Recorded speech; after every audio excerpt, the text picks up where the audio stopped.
Vamos lá, continuando aí nossa série de vídeos dessa semana sobre o MCU e tudo que está rolando, todas essas notícias que saíram recentemente. E hoje a gente vai falar sobre todos os projetos que estão anunciados aí do MCU.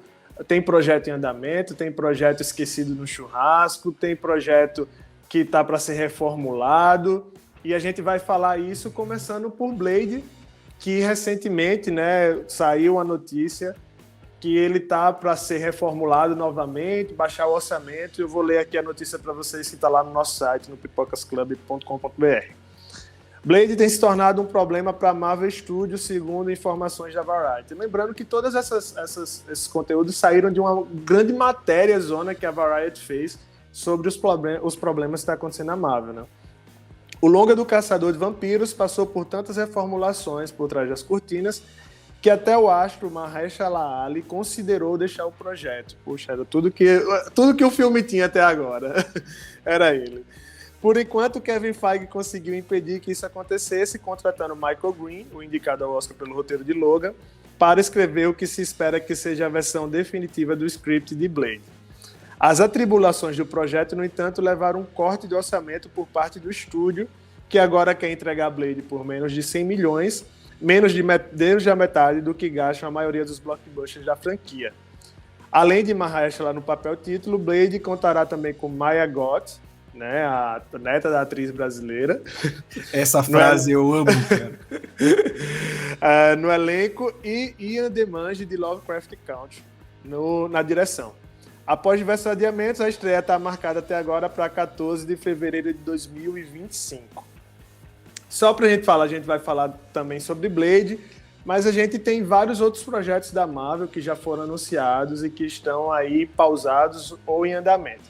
Dentro dos que a gente já tem data, a gente tem Echo, que inclusive ganhou um trailer essa semana, estreia em janeiro de 2024, né, com todos os episódios, né, diferente do Loki, diferente das outras que eram semanais. Deadpool 3, que até então está marcado para maio de 2024, mas que deve ser adiado devido à greve, né, até agora está em pausa.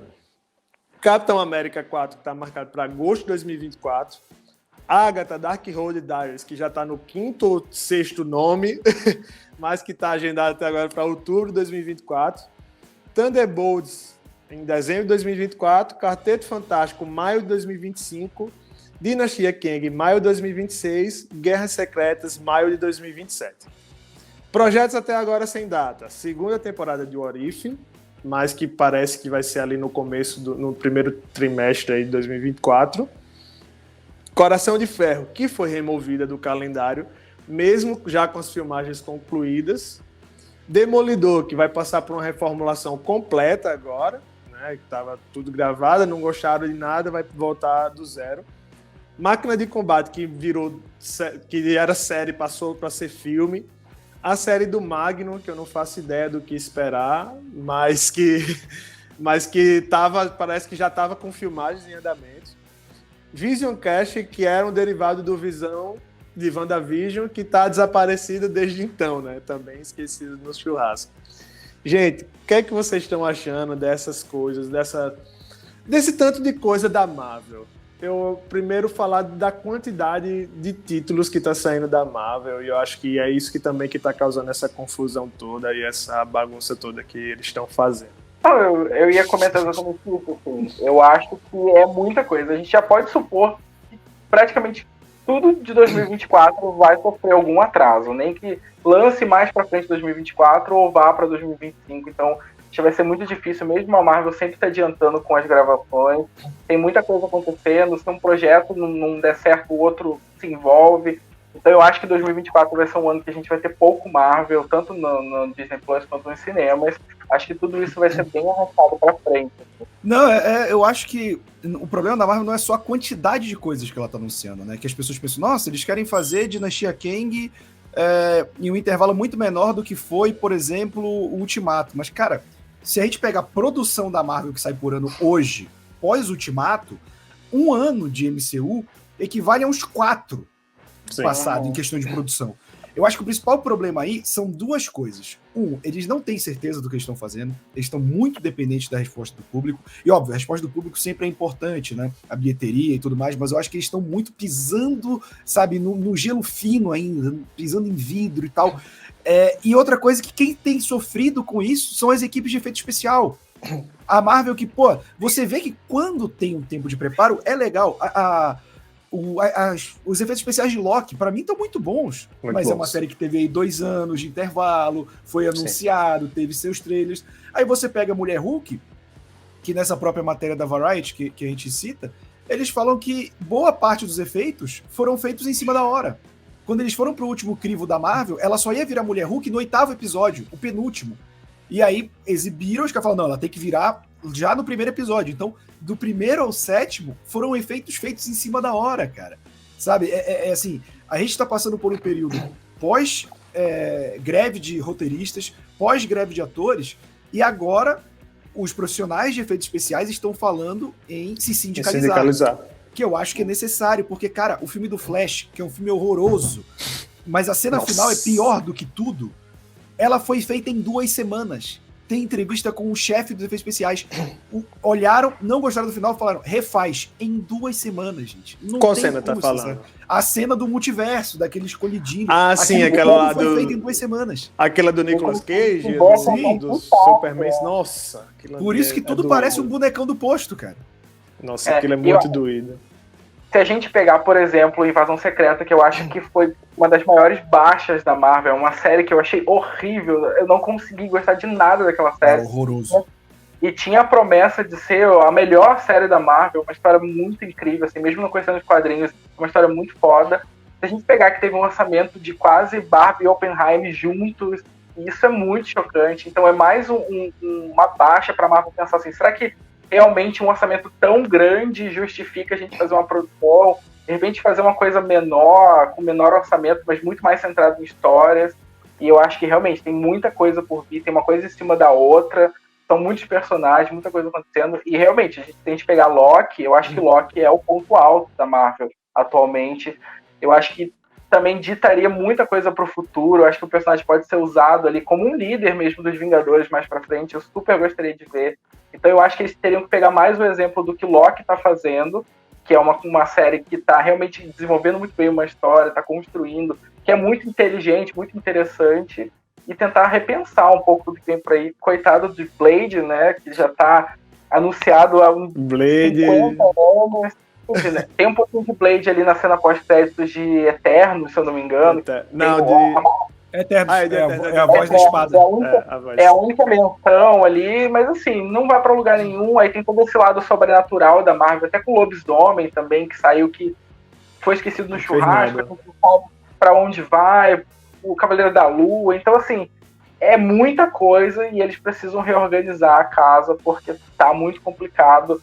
E tá realmente muito complicado até pra quem é fã ali, porque é muita informação, são muitos personagens, são muitos mundos. Tá difícil. E outra coisa, rapidinho, Lúcio, essa muleta também do orçamento, gente, é planejamento e tempo. Vou dar o exemplo de um filme que eu vi recentemente, A Resistência, orçamento de 80 milhões de dólares, e os efeitos especiais do filme são incríveis, gente. São efeitos especiais melhores que muito filme do MCU. Meu favorito. Eu adorei Resistência, e um orçamento de 80 milhões de dólares, cara. Um filme que não... E assim, 80 milhões de dólares a gente inclui efeito especial, marketing, que hoje é o maior gasto de filme, é marketing. E o efeito especial dá de pau em qualquer filme de super-herói dos últimos 5 anos, cara. Então, tipo assim, o orçamento não é isso que vai definir o bom efeito. É você pagar bem os seus profissionais e dar tempo para eles trabalharem. Efeito especial não é mágica. Se você não tem tempo para renderizar, para refazer, vai sair esses bonecões aí que estão saindo. Tem que dar tempo e planejamento para essa galera. Não, eu ia só completar. Como efeito especial, realmente... assim, às vezes a série pode ter uma história muito legal, mas os efeitos especiais fazem com que as pessoas joguem muito. Atrapalha a imersão, né? Atrapalha demais, realmente. Porque falando de atrapalhar a imersão, queria dizer que a temporada de Loki ficou todos os episódios com audiodescrição na legenda em português, só nesse episódio que tava com legenda sem audiodescrição, e isso me tira muito do episódio, cara. Tipo, tá vendo? Música tensa tocando. Não, cara, pelo amor de Deus. É tipo close caption, né? Olha, eu tava conversando esses dias com um amigo meu, ele não é da nossa área, mas ele é fã. Ele assiste tudo e tal. E, tipo, a impressão é que a Marvel, ela se perdeu na sua grandiosidade. Eu acho que ficou aquela pressão depois de Vingadores Ultimato, né, depois que eles construíram tudo isso até chegar em Guerra Infinita e Ultimato, de que eles, agora, a partir de agora, precisavam fazer tudo de novo. Né? E todo filme da Marvel teria que ser assim. Foi essa expectativa criada para Doutor Estranho, foi essa expectativa criada para Homem-Aranha Sem Volta para Casa, que todo filme seria Quantumania, que seria agora o evento bombástico da Marvel. E parece que eles estão tentando, é isso que o Roberto falou, tipo, a quantidade de coisas que saíram, por exemplo, no ano passado, no ano retrasado, esse ano, é muito superior ao que saía antes. Antes a gente só tinha o quê? 2 filmes da Marvel no ano. Eu acho que o ano que teve mais foi o ano que teve Pantera Negra, Capitã Marvel e tal. E 2019, teve, 2019, né? Acho que foi Pantera Negra, Capitã Marvel e Homem-Aranha Longe de Casa. Pronto. Isso, foi então, tipo assim, foi a partir daí que começou a ter 3 filmes, né? Então, só que agora a gente tem 3 filmes, aí tem. Esse ano já teve o quê? Teve Quantumania, teve Guardiões da Galáxia, vai ter as Marvels. Mas já teve Loki esse ano, né? Teve She-Hulk, foi esse ano também? Foi ano passado. Ano passado, She-Hulk e Miss Marvel foi no ano passado, né? Só que, tipo assim, levando em consideração que tudo isso colide na mesma coisa, né? Série, filme, evento e não sei o quê, fica uma bagunça que, se você for olhar, por exemplo, o que a galera fazia para, vou assistir todo o universo Marvel para assistir Vingadores Guerra Infinita ou assistir Vingadores Ultimato. Tá inviável fazer isso hoje em dia. Não dá mais para você ir pro cinema. E isso, por exemplo, a gente vê os impactos. Vai ver em As Marvels, por exemplo, que tem 2 protagonistas que foram incluídas na série. E tá todo mundo, quem são essas? Por mais que a Mônica Rambeau apareceu no filme da Marvel, da Capitã Marvel, você fica, ela era uma criança. Aí lá vai você tentar explicar, e é algo que acho que eu e Roberto, desde quando a gente fazia live de WandaVision, a gente se preocupava, porque WandaVision foi a primeira série, a gente ficava, como a Marvel vai explicar isso nos cinemas? Como a Marvel vai explicar esses impactos no cinema? E nunca explicou. Chegou em Doutor Estranho, só tava a Wanda lá, já a vilã. Cara, em Doutor Estranho tem entrevistas dos roteiristas falando que eles não viram WandaVision, eles não viram. Não faz sentido nenhum isso. Então, tipo assim, eu acho que a Marvel se perdeu na sua própria grandiosidade, se perdeu na sua própria ambição também, de, poxa, a galera tá consumindo tudo, né? Tem Disney agora, vai consumir tudo. E até algo que, por exemplo, tá acontecendo muito. A galera tá deixando ir pro cinema, mas daqui a pouco eu assisto no Disney Plus, sabe? Não vou mais perder meu tempo. Você não vê mais aquela reunião de pré-estreia da galera querer ir, da galera querer se juntar para assistir. Eu acho que esse é o grande problema. Se perdeu demais, e eu acho que devem aproveitar todos esses problemas que estão tendo e dizer, galera, vamos desacelerar aqui, né? Eu acho que já é uma preocupação que eles estão tendo, já saiu matérias de que eles estão procurando aí reformular como as séries são feitas, os conteúdos que vão sendo feitos, e eu acho que realmente é parar, de repente, agora com essa pausa que teve da greve dos roteiristas, que vai ter dos atores, e vamos dar uma estacionada aqui, segurar um tempo, é mais ou menos o que Star Wars está fazendo nos cinemas, por exemplo. Eu acho que Star Wars poderia, se eles quisessem, eles poderiam engatar um atrás do outro ainda. Poderia, né? ainda ia dar dinheiro. E ainda dá dinheiro, mas tipo... Não, só pra gente ter um parâmetro, Star Wars hoje é a segunda maior franquia do cinema, só tá atrás do MCU. Só que Star Wars tem 12 filmes, o MCU tem 32. Então, tipo assim, pra gente ver a disparidade de quanto Star Wars é gigante, assim. E aí essa coisa, o Star Wars tem todo o universo também de animações, de livros, de séries, em que inclusive as séries estão entregando muito, né, recentemente. Então, tipo, e tá sendo um sucesso.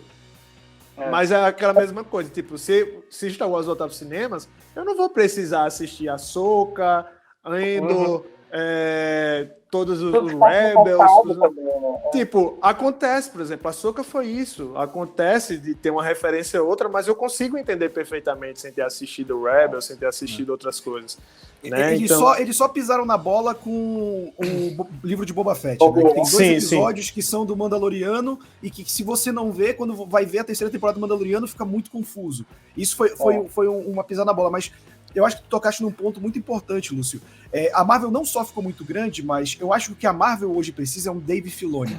Porque o Kevin Feige, ele foi importante porque ele era o cara dos negócios, ele era o cara que conseguia enxergar os filmes e tirar o melhor deles para um público que não era de quadrinhos. Só que agora, como a gente falou, o MCU já tem 15 anos, ele já tem fãs próprios ali, então você precisa chamar alguém para ficar ali do braço direito e ir colocando mais coração, assim, para ser algo subjetivo, que é para ter, assim, sempre vai ter um furo de roteiro, a gente tá falando de multiverso, de viagem no tempo, de super-herói, mas quando você tem coração, você consegue suprir isso. O próprio Homem-Aranha, o terceiro Homem-Aranha é isso. O terceiro Homem-Aranha é cheio de furo de roteiro, cara. Um atrás do outro, gritante.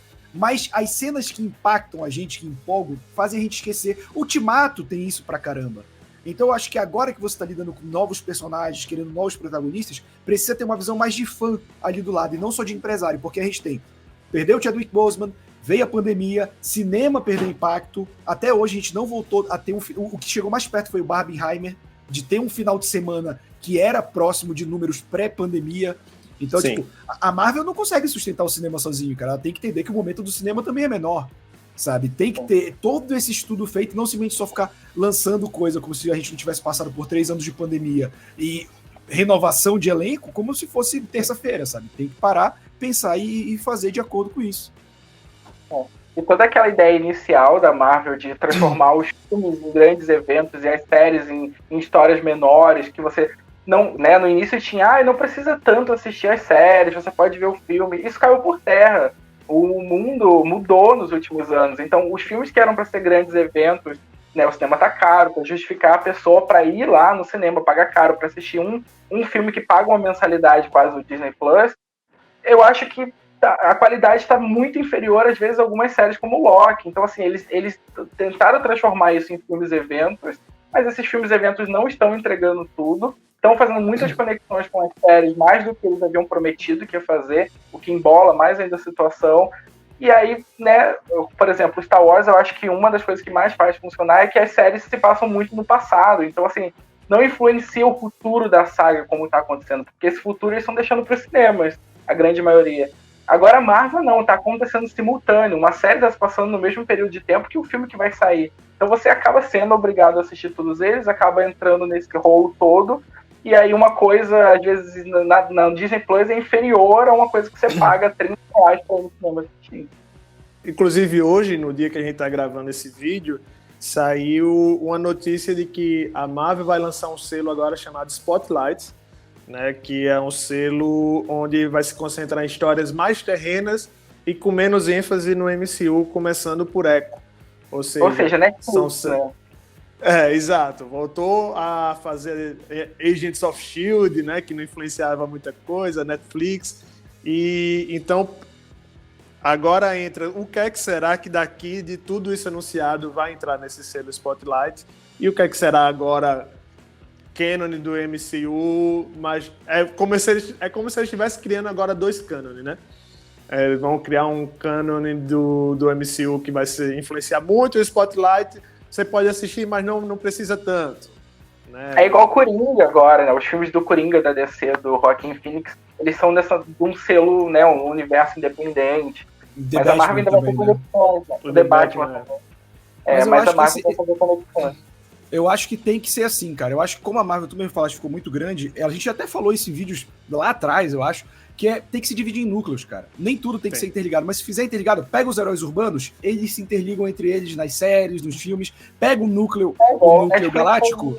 Exato, separa, então, tipo, os Guardiões da Galáxia vão dialogar com isso aqui, os heróis urbanos com isso aqui, os heróis maiores do planeta vão ser com isso aqui. Nos quadrinhos é assim, e você pode ter equipes que fazem ligação, por exemplo, os X-Men. Os X-Men são uma equipe de heróis maiores, né? Não são heróis urbanos, heróis mais mundiais, mas eles têm ligação direta com o espaço. por conta do Shi'ar, por conta da ninhada, de várias espécies que são inimigas dele, então eles podem fazer esse elo. Mas você fazer com que, tipo, sei lá, o Demolidor, cara, o que diabos o Demolidor vai fazer numa luta multiversal? Nada, gente, não tem que estar lá. Chega lá. Tipo, vai ter uma cena do corredor dele batendo em um bando de aliens, sabe? Não faz sentido isso. Ao mesmo tempo que eu acho muito legal, eu concordo com o Roberto, realmente esses selos, essa individualidade dos personagens é muito legal. A gente viu as séries da Netflix, Demolidor, a série é muito boa, Justiceiro, funcionava, e aí agora que trouxe pra dentro do MCU, parece que não tá funcionando, então eles estão pensando em fazer. Mas também mostra um pouco, por exemplo, eles não estavam apostando tanto em Echo, né? Tanto que vai lançar a temporada junta, saiu o boato de que eles não estavam gostando tanto da produção.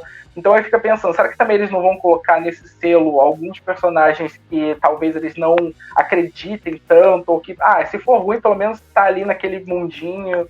Mas aí eu acho que entra justamente a questão de diminuir a expectativa. É o que a Marvel precisa fazer.